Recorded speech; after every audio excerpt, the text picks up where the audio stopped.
और बच्चे।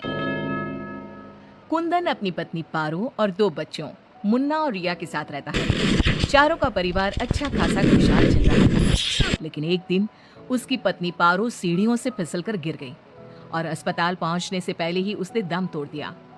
कुंदन की जिंदगी तो जैसे वीरान हो गई। बच्चे भी बहुत दुखी रहने लगे। इसी तरह देखते देखते 1 साल बीत गया। एक दिन कुंदन का मित्र उनसे मिलने आया। अरे कुंदन, तुम इन बच्चों के लिए दूसरी शादी कर लो। कम से कम बच्चों की ठीक से परवरिश तो हो जाएगी। मित्र के बार बार समझाने पर कुंदन तैयार हो जाता है। नई माँ रूपा शुरू में बच्चों और कुंदन का बहुत ख्याल रखती है, पर 6-7 महीने बाद ही वो कुंदन के जाने के बाद आराम से सो जाती। और जब मुन्ना और रिया स्कूल से आते तो, ए रिया, जल्दी से पूरे घर की सफाई कर और बर्तन धो दे, तभी खाना मिलेगा। और मुन्ना, जाकर छत की धुलाई कर। वो बच्चों से ही घर का सारा काम करवाती है। उन्हें खाना भी ठीक से नहीं देती। खुद के लिए और कुंदन के लिए वो बढ़िया बढ़िया पकवान बनाती। जब रात को कुंदन काम से वापस आता तो, अरे बच्चों ने खाना खा लिया? उनको तो मैंने कब का खिला पिलाकर सोने भेज दिया है। कितना ख्याल रखती है ये बच्चों का। एक दिन जब रूपा सो रही थी, मुन्ना देखता है कि रसोई की अलमारी में मिठाई रखी है, लेकिन वो वहां तक पहुंच नहीं पाता। तो वो अपनी बहन को बुलाकर लाता है। मैं घोड़ा बन जाता हूँ, तुम मेरे ऊपर चढ़कर वो मिठाई उतार दो। उन्होंने मिठाई उतारी और खा ली। अचानक मिठाई का डिब्बा रिया के हाथ से नीचे गिर जाता है और बिखर जाता है।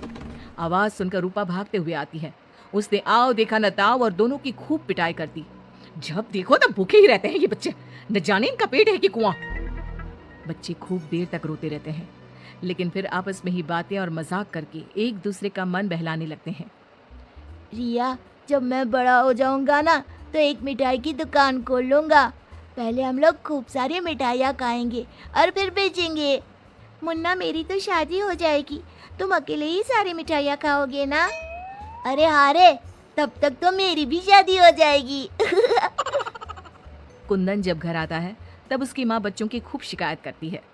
अरे बच्चों, तुम्हारी माँ तुम्हारा कितना ध्यान रखती है। आखिर क्या कमी है तुम दोनों को? पिताजी, उनकी बात पूरी भी नहीं हो पाती कि हाँ हाँ कह दो कि मैं तुम्हें खाना नहीं देती, सारे दिन घर के काम करवाती हूँ, कह दो ना। मुन्ना चुपचाप खड़ा रहता है। अब तो हम दोनों को पिताजी से बात भी नहीं करने देती। नहीं माँ। मुन्ना और रिया बहुत दुखी होते हैं। रात को इन बच्चों ने नाक में दम कर दिया है, तुम इन्हें लेकर जाओ और कहीं जंगल में छोड़कर आओ। अरे ये क्या कर रही हो तुम? ये दोनों मेरे जिगर के टुकड़े हैं, इनके बिना मैं कैसे रहूंगा? कुंदन को बार बार समझाने पर भी जब वो नहीं मानता, तब उसे एक उपाय सूझता है। कुछ दिनों तक वो बच्चों के साथ खूब अच्छे व्यवहार का नाटक करती है। बच्चे खूब खुश रहते हैं। एक दिन, सुनो, जल्दी से नाश्ता लगाओ, मुझे 2 दिन के लिए शहर जाना है। रूपा बहुत खुश होती है। वो सोचती है कि ये तो बच्चों को जंगल में छोड़कर आने से रहा, मैं ही इन्हें छोड़ आती हूँ। कुंदन के जाने के बाद, बच्चे चलो आज हम तुम्हारी नानी के घर चलते हैं। बहुत देर तक चलते चलते जब वो सब घने जंगल में पहुंच जाते हैं तब, माँ, इधर का नानी का घर है, लगता है हम रास्ता भूल गए हैं। अच्छा तुम लोग यहीं रुको, मैं रास्ता पूछकर थोड़ी देर में आती हूँ। हाँ, ये कहकर रूपा उन्हें वहीं छोड़कर चली जाती है। बहुत देर हो जाती है और रूपा वापस नहीं आती तो माँ कब आएगी भैया? इस तरह सुबह से शाम हो जाती है। जहाँ एक तरफ बच्चे जंगल में अपनी माँ का इंतजार कर रहे होते हैं, वहीं दूसरी तरफ रूपा घर में आराम से बैठी थी।